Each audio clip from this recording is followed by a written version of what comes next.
Para medir la sensibilidad al contraste podéis trabajar en entorno MATLAB o utilizar Eje ejecutable. Si pulsáis sobre el icono, se abrirá la aplicación y podréis acceder al menú, donde además hay una pequeña ayuda que consta de un par de páginas por las que podréis navegar usando el cursor.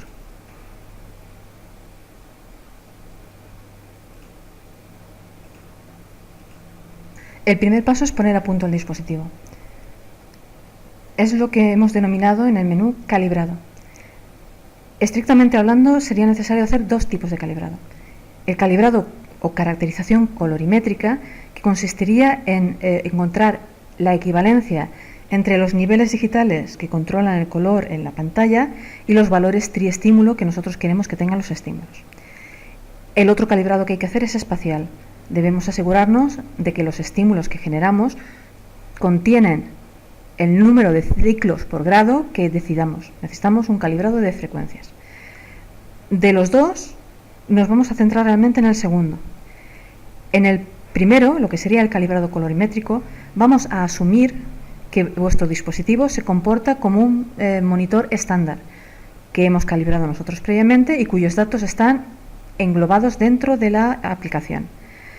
Para que ese calibrado sea razonablemente ajustado a la realidad, necesitáis al menos poner unas condiciones de luminosidad y de contraste en vuestro monitor lo más parecidas posibles a las que usamos nosotros en el calibrado. Por tanto, id al menú de vuestro monitor, entrad en la luminosidad y aseguraos de que está puesto al máximo, entrad en el contraste y aseguraos de que está puesto al 50%. Teniendo en cuenta que los distintos monitores trabajan con distintos primarios, que cada uno de esos primarios tiene una curva de luminancia en función del nivel digital diferente, pensar que con esta operación simple vamos a conseguir una buena reproducción de color realmente es una exageración de optimismo. Lo que estamos intentando, al menos con esto, es que vuestro dispositivo se comporte lo más parecido posible como un dispositivo con una curva de respuesta potencial y no como una sigmoide, y nada más. Por tanto, todos los resultados que obtengamos aquí serán aproximados. Gruesos, los efectos muy gruesos, los efectos de primer orden, se verán con estas medidas, pero no podemos pretender tener capacidad fina para discriminar entre pacientes, sujetos, medidas. En cuanto al calibrado espacial, lo que hará el programa es ajustar el tamaño de las imágenes que va a mostrar para que a la distancia de observación que vosotros le digáis subtiendan 1 grado. Entonces, lo único que hay que introducir aquí es la distancia de observación a la que estáis. Para tener un poco de precisión, yo os aconsejaría que al menos os pusierais a 1 metro. El programa ahora hará una regla de 3. Las imágenes tienen un tamaño en píxeles fijo. Lo que tenemos que decirle es cuánto mide ese tamaño fijo de píxeles en milímetros para que después el programa pueda reescalar las imágenes. Pongamos que estos son 15 centímetros en mi monitor, ¿ok? Y a partir de aquí ya podemos generar estímulos que tengan el tamaño adecuado. Si ahora nos vamos a medida, este estímulo a una distancia de 1 metro subtendrá 1 grado. Podéis comprobarlo de dos maneras. Una, haciendo la medida de la anchura de este estímulo y con la anchura y la distancia calcular el ángulo subtendido. Y la otra cosa que podéis hacer es utilizar la regla del dedo gordo. El dedo gordo de una persona extendida, el dedo gordo de una persona con el brazo extendido subtiende aproximadamente 2 grados. Pues este cuadrado debería subtender aproximadamente medio dedo gordo. A partir de aquí debemos tomar varias decisiones. La primera decisión que debemos tomar es la CSF de qué mecanismo queremos medir. Podemos hacer medidas con redes acromáticas y tendremos una variación sinusoidal de luminancia y el paciente percibirá cambios claro a oscuro, oscuro, claro,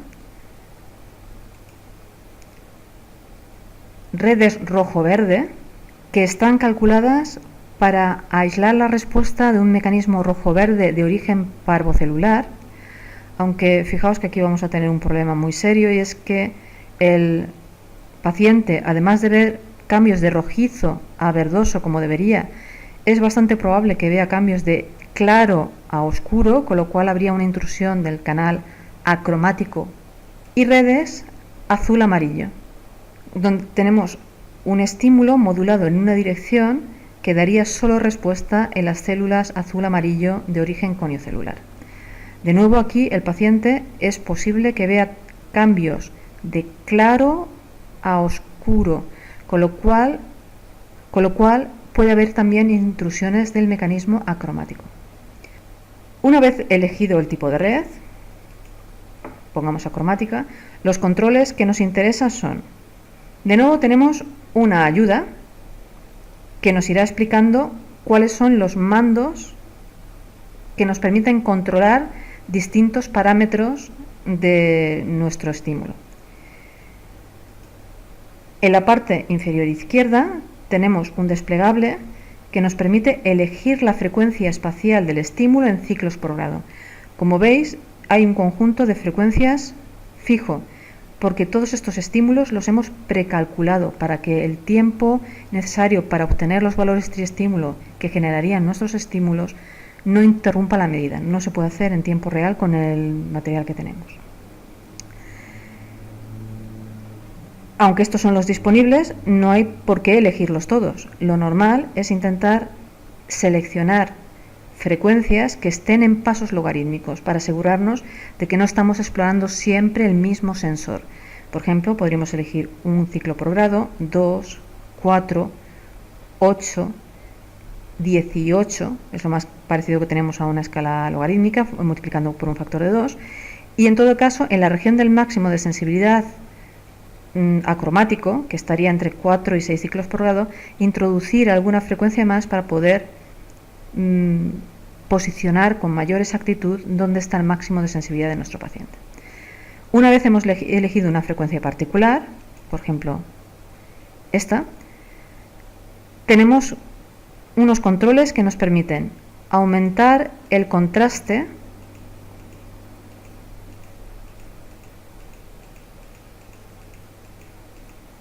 hasta que alcancemos un máximo, en cuyo caso el programa nos avisará, disminuirlo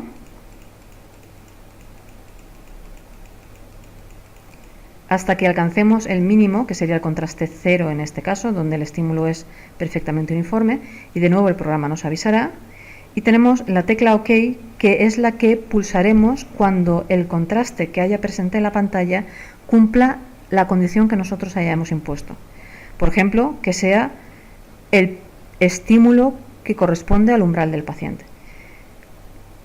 Con estos botones se pueden implementar tan solo métodos de medidas sencillos, de tipo límites o escalera. Por ejemplo, podemos subir hasta que el paciente vea el estímulo por primera vez y decir que ese es nuestro umbral. Estaríamos entonces subestimando la sensibilidad del paciente, porque probablemente el umbral sea un valor por debajo del que tenemos aquí.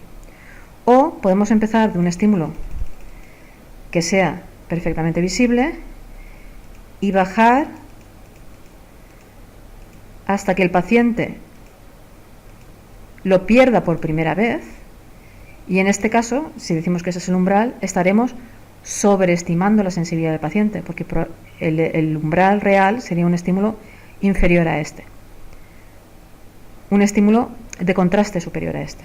Lo normal es combinar escaleras crecientes y decrecientes para tener una mejor estimación del umbral, pero al final OK marcaría el contraste que pensamos que representa el umbral del paciente.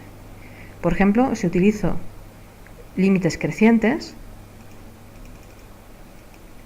el criterio que se os recomienda en prácticas es aumentar hasta que el paciente vea el estímulo por primera vez, pongamos que aquí, y retroceder un paso, con lo cual llamaríamos contraste al estímulo inmediatamente anterior al que el paciente dice que ve por primera vez.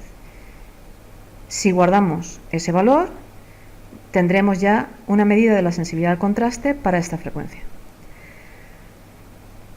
Teniendo en cuenta que el método es poco exacto, lo normal es que hagáis varias medidas para la misma frecuencia. El orden en que se hagan las medidas es arbitrario. Podéis decidir que vuestro paciente realiza las n medidas que decidáis por frecuencia, pongamos 3, todas seguidas,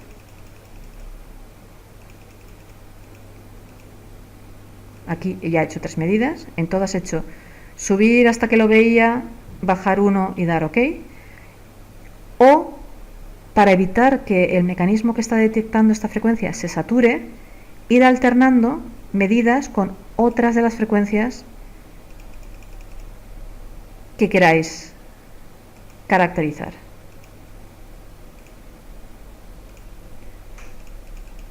El programa va almacenando las parejas frecuencia-contraste y después ya agrupará de la manera necesaria los valores que correspondan, las medidas que correspondan al mismo valor de frecuencia.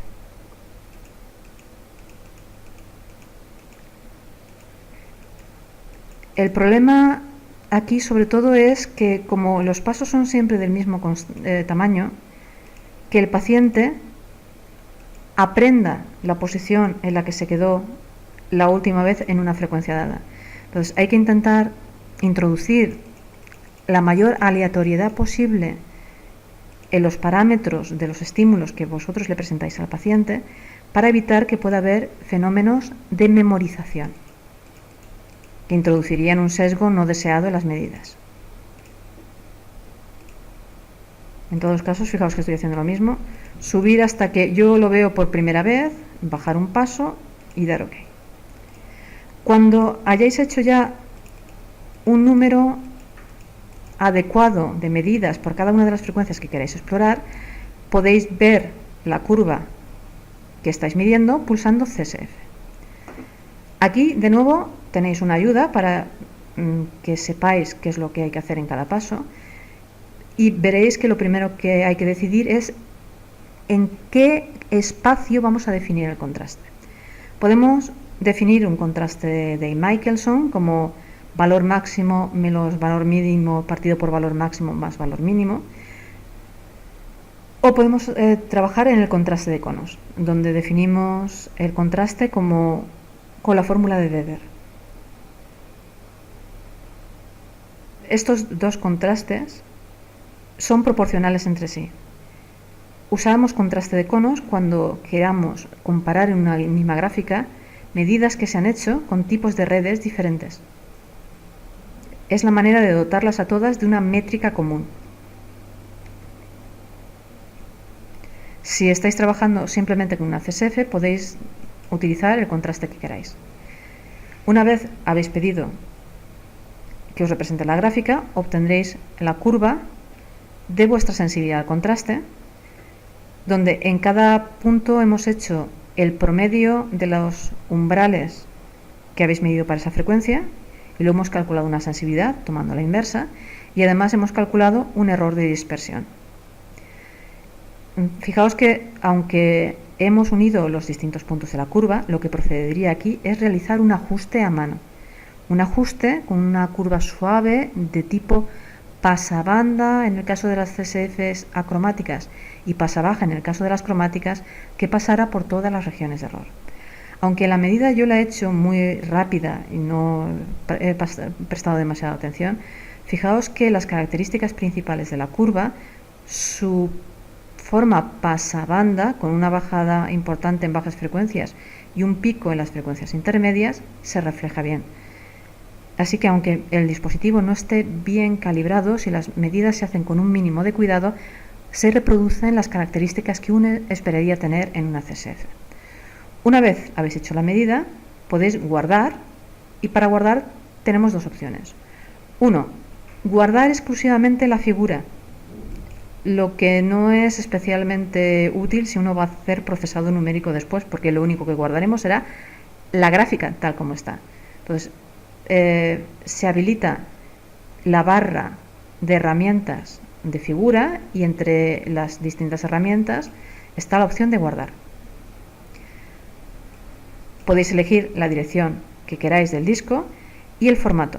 Guardar en formato FIG, que solamente podréis abrir con MATLAB, o guardar en un formato gráfico, BMP, TIFF, JPEG. Es preferible que lo hagáis en TIFF porque es la que pierde menos resolución espacial. Aquí la resolución en color no sería especialmente importante.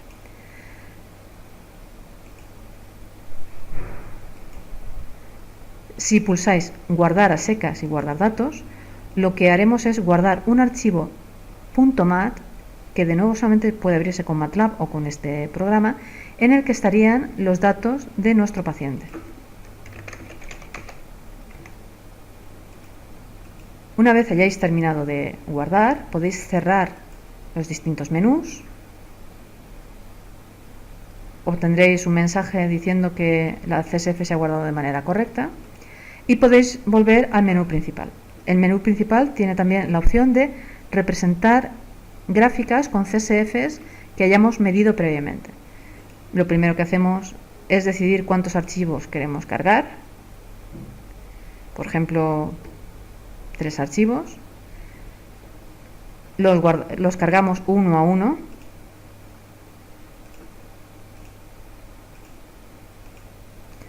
Decidimos qué definición de contraste queremos utilizar y si la representación es el promedio de todas las medidas que hemos hecho o una representación en la que se vean las distintas curvas individualmente. He elegido esta última y entonces aquí podéis localizar en amarillo la curva del paciente que hemos medido ahora en último lugar, más 2 pacientes adicionales que habíamos medido antiguamente. De nuevo, en caso de duda, tenéis una breve ayuda que os explicaría qué es lo que se puede hacer con esta parte del programa y qué decisiones hay que tomar en cada caso. Una vez hayáis terminado, salir, cerraría todas las ventanas que hay abiertas.